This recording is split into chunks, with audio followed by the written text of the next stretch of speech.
Morning friends, स्वागत है आप सभी का आपका अपने YouTube channel Jogendra for you में।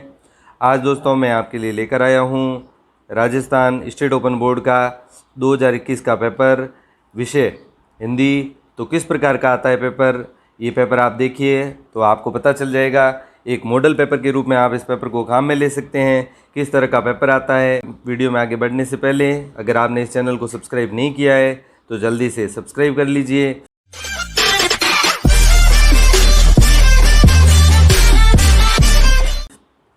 आगे बढ़ते हैं फ्रेंड्स।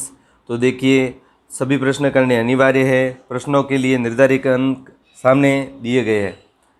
100 नंबर का जो पेपर आता है इसमें पूर्णांक जो है 100 नंबर है, यानी कि 100 नंबर के टोटल क्वेश्चन आपको पूछे जाएंगे। क्वेश्चन नंबर फर्स्ट, निम्नलिखित प्रश्नों के उत्तर के रूप में दिए गए विकल्पों में से सर्वाधिक उपयुक्त विकल्प अपनी उत्तर पुस्तिका में लिखिए। तो इसके अंदर दोस्तों 5 प्रश्न आपको दे रखे हैं और पांचों ऑब्जेक्टिव है। प्रश्न संख्या फर्स्ट है, बहादुर कहानी में रिश्तेदार की पत्नी ने कितने रुपए चोरी होना बताया। 4 ऑप्शन दे रखे हैं इसमें, 21 रुपये, 31 रुपये, 11 रुपये और 25 रुपये। अगला प्रश्न है, गुरु कुम्हार शीश कुंभ गढ़ी गढ़ी काढ़े खोट, उपयुक्त में शीश का आशय है। ऑप्शन ए शिव, बी घड़ा, सी शिष्य और डी मिट्टी। प्रश्न संख्या 3, साधक बने सब प्रेम से सुख शांतिमय उद्देश्य के, उपयुक्त पंक्ति के आधार पर सुख शांति कैसे प्राप्त हो सकती है। लड़ाई झगड़े से, बी प्रेम से, सी घृणा से और डी ईर्ष्या से। प्रश्न संख्या 4, मेरे काक पुराण के विवेचन में अचानक बाधा आ पड़ी, उपयुक्त पंक्ति में काक पुराण का अर्थ है। ए गुरु का पुराण, बी मनुष्य का पुराण, सी ऑप्शन है मोर का पुराण और डी कौवे का पुराण। 5वां प्रश्न, आज़ादी शिकारी के लिए है। ए शब्द, बी ऊनी कपड़ा, सी तीर और डी बिछोना। दोस्तों 5 प्रश्न इसमें दे रखे और 5 ऑब्जेक्टिव है। अगर आप इन 5 प्रश्नों को कर लेते हैं तो आपके 5 नंबर पक्के हो जाते हैं। अगले प्रश्न पे आते हैं, प्रश्न संख्या 2, जिसके अंदर आपको कुल 6 प्रश्न करने हैं और प्रत्येक प्रश्न 1-1 नंबर का है। प्रश्न संख्या फर्स्ट, नैना देत बताए सब हिय को हेत अहेत, उपयुक्त पंक्ति में नेत्रों की क्या विशेषता बताई गई है। प्रश्न संख्या 2, बीच में अलसी अठीली, देह की पतली, कमर की लचीली, उपयुक्त पंक्ति में अलसी को अठीली क्यों कहा गया है। प्रश्न संख्या 3, मधु मुकुल नवल रस गागरी, पंक्ति में कौन से 2 अलंकार हैं, 2 अलंकारों के नाम लिखने हैं। मदर टेरेसा और क्रिस्टल हेल्ड की जन्मभूमि का नाम लिखिए। नदी के किनारे कपड़े और मवेशी के धोने से बूढ़ी पृथ्वी को क्यों दुख होता है। बूढ़ी पृथ्वी का दुख कविता के आधार पर आपको उत्तर लिखना है। अगला प्रश्न है, जो सच में बेखबर सपनों में खोया पड़ा है, उपयुक्त पंक्ति में कवि ने सच से बेखबर सपनों में खोया पड़ा किसे और क्यों कहा है। दोस्तों इसमें से 6 प्रश्न दिए गए हैं और 6 प्रश्नों के ही आपको उत्तर लिखने हैं। शब्द सीमा 15 से 20 शब्द की रहेगी। अगर दोस्तों इस पेपर को आप स्क्रीनशॉट लेके सेव भी कर सकते हो और बाद में आराम से बैठ के इसको सॉल्व कर लीजिए। अगर आप इस पेपर को सॉल्व कर लेते हैं तो ये मान के चलिए कि आपके परीक्षा में पास होने के चांसेस बढ़ जाएंगे। अगला प्रश्न संख्या 3, निम्न काव्यांश किस पाठ से लिया गया है। इसमें कवि का नामोल्लेख करते हुए काव्यांश का भाव सौंदर्य एवं शिल्प सौंदर्य स्पष्ट कीजिए। पहली है इसके अंदर, जो जल बाढ़े नाव में घर में बाढ़े दाम, 2 हाथ उलीचिए यही सयानो काम। और इसके अथवा में दे रखा है, दृढ़ व्रत औ दुर्दम साहस के जो उदाहरण थे मूर्तिमंत, पर निरवधि बंदी जीवन ने जिनकी धुन का कर दिया अंत। तो इस प्रकार 2 प्रश्न दे रखे हैं। इसके अंदर दोस्तों आपको प्रसंग व्याख्या और इसका काव्य सौंदर्य लिखना है कि यह पद्यांश उस कविता से लिया गया है और उस कविता के कवि का नाम ये है और इस कविता के अंदर इस प्रकार का काव्य सौंदर्य और भाव सौंदर्य, शिल्प सौंदर्य प्रस्तुत किया गया है। प्रश्न संख्या 4 पे आ जाइए। चौथा प्रश्न जो है वो 50 शब्दों में आपको उत्तर देना है और इसमें भी आपको 2 प्रश्न अथवा में दे रखे हैं। प्रश्न संख्या जो इसके अंदर पहला अथवा में दे रखा है वो है, क्या वह चारागाह में उछल कूद मचाता नन्हा सा बछड़ा है या सूरज में घोंसला बनाने को उड़ी जाती चिड़िया। उपयुक्त पंक्तियों के आधार पर लिखिए कि शागिर्द ने अपनी आज़ादी के बारे में अपने उस्ताद से ऐसा क्यों कहा। खैर, खून, खांसी, खुशी, वैर, प्रीति, मदपान। उपयुक्त पंक्ति में रहीम जी ने बताई गई स्थितियों की क्या विशेषता बताई है। दोनों में से कोई एक प्रश्न आपको करना है और कोई भी एक करने पर आपको 3 नंबर प्राप्त हो जाएंगे। अगला जो प्रश्न है दोस्तों, इसके अंदर आपको 4 प्रश्न दे रखे हैं और 4 में से आपको कोई 3 प्रश्न करने हैं और प्रत्येक प्रश्न 2 नंबर का होगा। पहला है इसमें, पर कर्म तिल बिना कभी विधि दीप जल सकता नहीं। उपयुक्त काव्य पंक्ति में निहित अलंकार का नाम लिखकर अलंकार को परिभाषित कीजिए। दूसरा है, खून की उल्टियाँ करते देखा है कभी हवा को। प्रस्तुत पंक्ति में हवा को खून की उल्टियाँ करते हुए क्यों बताया गया है, बताने का क्या तात्पर्य है। तीसरा, घबरा के भागना अलग है, क्षिप्र गति अलग है। इसे जगाऊ कविता के आधार पर घबरा के भागना व क्षिप्र गति के अंतर को स्पष्ट कीजिए। आज़ादी यानी अज्ञानी को ज्ञान, ज्ञानी को कर्म। उपयुक्त पंक्ति का भाव आज़ादी कविता के आधार पर स्पष्ट कीजिए। कोई भी 3 प्रश्न आपको उत्तर लिखने हैं। अगला प्रश्न संख्या 6, इसमें भी दोस्तों ऑब्जेक्टिव प्रश्न दे रखे हैं। पहला, निर्मल आंगन में चुपचाप क्यों बैठी थी, किशोर के भाग जाने से। ऑप्शन ए है। ऑप्शन बी है, घर में चोरी हो जाने से। ऑप्शन सी, बहादुर के भाग जाने से। ऑप्शन डी, बर्तन टूट जाने से। दोस्तों 6 प्रश्न इसमें भी ऑब्जेक्टिव दे रखे हैं और जिनमें से 6 के 6 आपको करने पर 6 नंबर प्राप्त हो जाएंगे। दूसरा प्रश्न है, गिलहरियों के जीवन की अवधि होती है ए 10 वर्ष, बी 2 वर्ष, सी 5 वर्ष और डी 8 वर्ष। प्रश्न संख्या 3, बछेंद्री पाल ने गंगोत्री ग्लेशियर की चढ़ाई की थी। ऑप्शन ए 1965 में, बी 1975 में, सी 1982 में और डी 1980 में। चौथा प्रश्न है, फोटो के नीचे दी गई सूचना को अखबार की भाषा में कहते हैं। ए कैप्शन, बी इंट्रो, सी संपादकीय और डी बाईलाइन। प्रश्न संख्या 5, राजकुमार की मूर्ति की बात आंखें बनी थी ए माणिक्य से, बी मोती से, सी नीलम से और डी पुखराज से। प्रश्न संख्या 6, मीर साहब का पूरा नाम है। Option A Mir Ali, option B Hazrat Qasim Baig, option C Mir Ismat Hussain और ऑप्शन डी मीर वाजिद अली। ये दोस्तों 6 प्रश्न हैं। 6 प्रश्न अटेंड करते ही आपको 6 नंबर प्राप्त हो जाएंगे।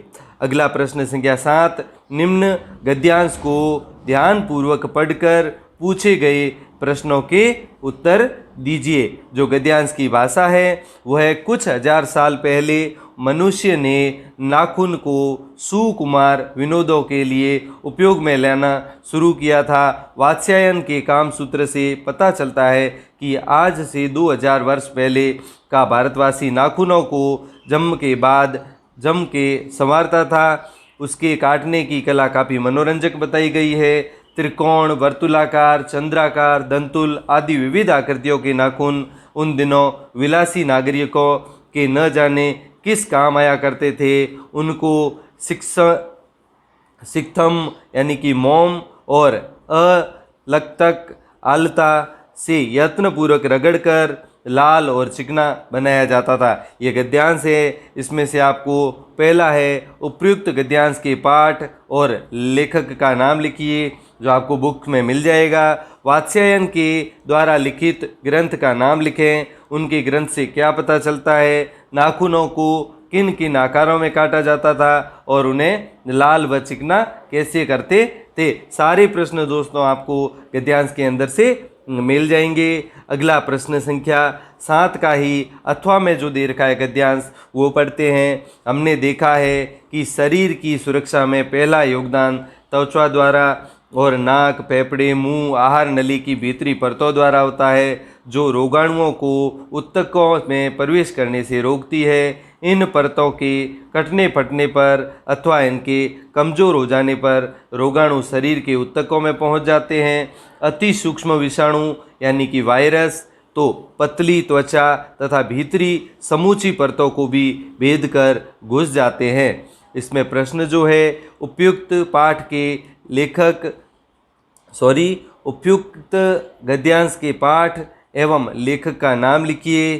ख है सबसे पहले शरीर की सुरक्षा कौन कौन से अंग करते हैं एवं किस प्रकार करते हैं। ग है वायरस शरीर में किस प्रकार प्रवेश करते हैं। सारे प्रश्न दोस्तों इस गद्यांश में आपको मिल जाएंगे।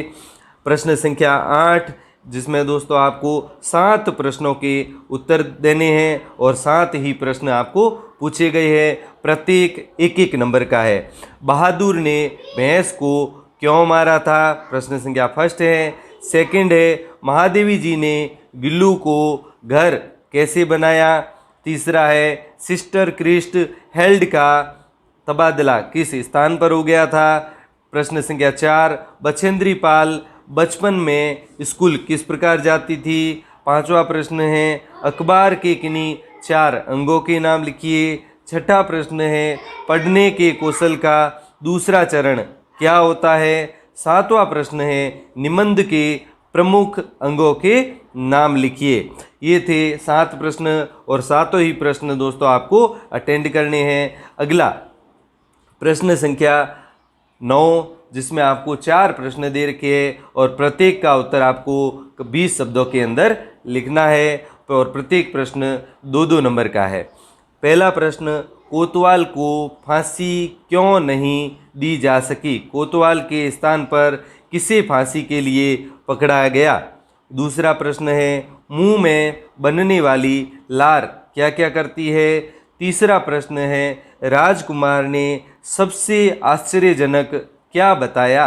और चौथा प्रश्न है अनौपचारिक पत्र किनको और किस शैली में लिखे जाते हैं।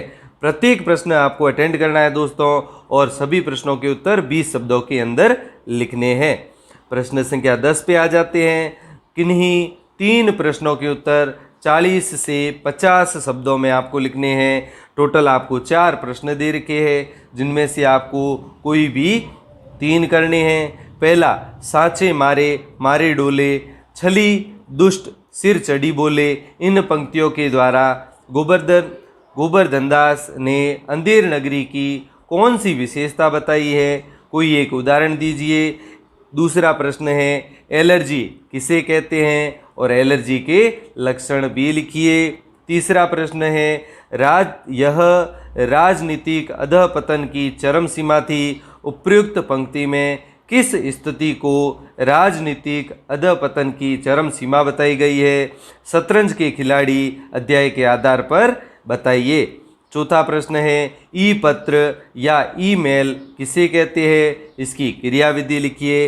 ये थे 4 प्रश्न जिनमें से कोई भी आपको 3 अटेंड करने हैं। अगला प्रश्न संख्या 11 जिसमें आपको एक अपठित गद्यांश दे रखा है और इस गद्यांश को देखकर पूछे गए प्रश्नों के उत्तर लिखने हैं।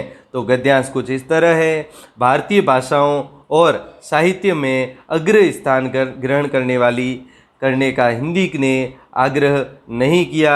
यह इन सब की संयोजक शक्ति के रूप में बनी रहना चाहती है। हिंदी का विनय हिंदी के हीन भाव के कारण नहीं है। अब वह समय आ गया है जब हिंदी की संतानों को क्षमा प्रार्थना के स्वर में नहीं सत्य स्थापना के स्वर में यह दृढ़तापूर्वक कहना चाहिए कि राजभाषा होने के लिए हिंदी अब अपने आप को अपमानजनक शर्तों में बेचने को तैयार नहीं है। राजभाषा पद हिंदी के लिए बहुत छोटा है। हिंदी का साहित्यकार राज स्तुति को प्राकृत जन के गुणमान को हमेशा तुच्छ और हेय कविकर्म मानता आया है। वह हमेशा से तेज का उपासक रहा है। वह तेज चाहे छोटे छोटे से आदमी में हो पर हो वह ऐसा कि उसमें समग्र विश्व का तेज प्रतिबिंबित हो। इसमें प्रश्न 5 प्रश्न आपको दे रखे हैं और 5 ही प्रश्नों के उत्तर आपको गद्यांश में ढूंढकर लिखने हैं। प्रश्न क, हिंदी ने कौन सा आग्रह नहीं किया। ख, हिंदी किस रूप में बनी रहना चाहती है। ग, हिंदी के लिए कौन सा पद बहुत छोटा है। घ, तुच्छ और हेय कर्म किसे माना गया है। ढ़, हिंदी साहित्यकार किस प्रकार के तेज का उपासक रहा है। अगला प्रश्न संख्या 12 पे आ जाते हैं, जिसमें भी आपको अपठित काव्यांश दे रखा है और इस काव्यांश में 5 प्रश्न पूछे हैं। 5 के आपको उत्तर लिखने हैं। प्रत्येक एक एक नंबर का है। आ धरती कितना देती है। मैंने छुटपन में छिपकर पैसे बोए थे। सोचा था पैसों के पेड़ उगेंगे। रुपयों की कलदार मधुर फसलें खनकेंगी और फूल फलकर मैं मोटा सेठ बनूंगा। पर बंजर धरती में एक न अंकुर फूटा। बंध्या मिट्टी ने न एक भी पैसा उगला। सबने जाने कहाँ मिटे, कब धूल हो गए। मैं हताश हो वाट जोता रहा दिनों तक। बाल कल्पना के अपलक पावड़े बिछाकर मैं अबोध था। मैंने गलत बीज बोए थे। ममता को रोपा था और तृष्णा को सींचा था। ये पंक्तियां हैं दोस्तों। इस पंक्तियों के आधार पर आपको जो 5 प्रश्न पूछे गए हैं, इन 5 प्रश्नों के उत्तर देने हैं। प्रश्न क है, कवि ने छिपकर कौन सा कार्य किया था। कवि ने क्या सोचा था। कवि ने धरती को बंजर क्यों कहा है। कवि किस बात की प्रतीक्षा कर रहा है। ममता को रोपा था, तृष्णा को सींचा था। इस कथन का क्या आशय है। दोस्तों 5 प्रश्न हैं और 5 ही एक एक नंबर के हैं। आपको अपठित पद्यांश पढ़कर आपको इनके उत्तर देने होंगे। अगला प्रश्न आ जाते हैं, प्रश्न संख्या 13, जिसमें आपको एक गद्यांश दे रखा है और इस गद्यांश का सार आपको 1/3 शब्दों में लिखना है। जो राष्ट्र अपनी मानसिक संपत्ति की उचित रक्षा करता है तथा उसे उन्नत बनाने के लिए प्रयत्न करता है, केवल वही राष्ट्र मान, उत्साह, स्वतंत्रता के साथ इस संसार में जीवित रह सकता है। संसार राष्ट्र के बालक बालिकाएं राष्ट्र की मानसिक और नैतिक संपत्ति है, जो प्राकृतिक संपत्ति से अधिक मूल्यवान और महत्वपूर्ण है। जो राष्ट्र इस धन की उचित रक्षा और उन्नति नहीं करता, वह उन्नति के पथ से हटकर अवनति के गड्ढे की ओर फिसलने लगता है। तो इसका सार आपको 1/3 शब्दों में लिखना है। यानी अगर 30 शब्द है तो आपको उसका सार 10 शब्दों के लगभग लिखना होगा। प्रश्न संख्या 14 में आ जाइए। स्वयं को प्रकाश मानते हुए अपने मित्र संजय को कोविड-19 में जन जागरूकता के लिए अथक प्रयास करने के कारण जिला स्तर पर सम्मानित होने पर एक बधाई पत्र लिखिए। एक पत्र लिखना है दोस्तों, या इसके अथवा में आपको दे रखा है कि स्वयं को नोएडा सेक्टर 3 का निवासी राजेश मानते हुए जल वितरण व्यवस्था सुचारू करवाने के लिए क्षेत्र के प्रमुख अभियंता को एक शिकायती पत्र लिखिए।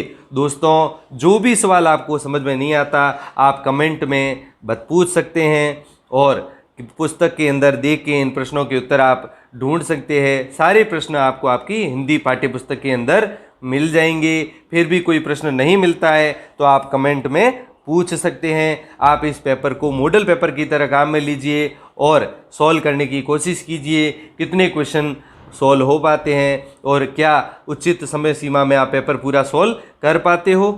अगला प्रश्न संख्या 15 पे आ जाइए। निम्नलिखित प्रश्नों के उत्तर निर्देशानुसार दीजिए। जो प्रश्न पूछ रखे हैं दोस्तों 10 प्रश्न हैं और प्रत्येक प्रश्न के उत्तर आपको लिखने हैं। पहला प्रश्न है, लिखित भाषा किस माध्यम में प्रयोग में लाई जाती है। प्रश्न संख्या 2, निम्नलिखित तत्सम शब्दों के तद्भव शब्द लिखिए। रात्रि और दूसरा दे रखा है अश्रु। तीसरा प्रश्न है निम्नलिखित शब्दों के विलोम शब्द लिखिए, पहला विष और दूसरा अवनति। चौथा प्रश्न है भरपेट शब्द का समास विग्रह करते हुए समास का नाम भी लिखिए। पांचवा प्रश्न है निम्नलिखित शब्दों में से उपसर्ग और प्रत्यय छांट कर लिखिए। उपसर्ग वाले में आहार, इसमें उपसर्ग छांट कर लिखना है, और वार्षिक, इसमें आपको प्रत्यय छांट कर लिखना है। अगला, गोवर्धन दास आया किंतु कोतवाल चला गया, यह किस प्रकार का वाक्य है? वाक्य संरचना के आधार पर वाक्य का प्रकार बताते हुए परिभाषा भी लिखिए। सातवां, मिश्र वाक्य का एक उचित उदाहरण लिखिए। आठवां प्रश्न, मैं सायंकाल के समय घूमने जाता हूँ, वाक्य को शुद्ध करके लिखिए। निम्नलिखित वाक्य में विराम चिन्ह लगाकर पुनः लिखिए। प्रश्न में दे रखा है मेज पर पेंसिल, मेज पर पेन, पेंसिल व पुस्तक रखी है। आँख का तारा होना मुहावरे का अर्थ बताते हुए वाक्य में प्रयोग कीजिए। ये 10 प्रश्न थे दोस्तों, और 10 ही प्रश्न आपको अटेंड करने हैं। अगला प्रश्न संख्या 16 पेपर का लास्ट प्रश्न है, जिसका उत्तर आपको लगभग 300 शब्दों में देना है। एक निबंध लिखना है, 4 ऑप्शन दे रखे, किसी एक विषय पर आपको निबंध लिखना है। पहला मेरी प्रिय पुस्तक, दूसरा बाल मजदूरी, एक अभिशाप, तीसरा राष्ट्रपिता महात्मा गांधी, चौथा संक्रामक रोग, दुष्प्रभाव और बचाव। हिंदी का पेपर आपको कैसा लगा, और इस पेपर को आप सॉल्व करने की कोशिश कीजिए, और ज़्यादा से ज़्यादा इस चैनल को सब्सक्राइब कीजिए और शेयर कीजिए। इस पेपर को आप एक मॉडल पेपर की तरह काम में लेकर और सॉल्व करने की कोशिश कीजिए। साथ ही आपको अगला कौन सी विषय का पेपर आपको चाहिए, उसके लिए कमेंट कीजिए।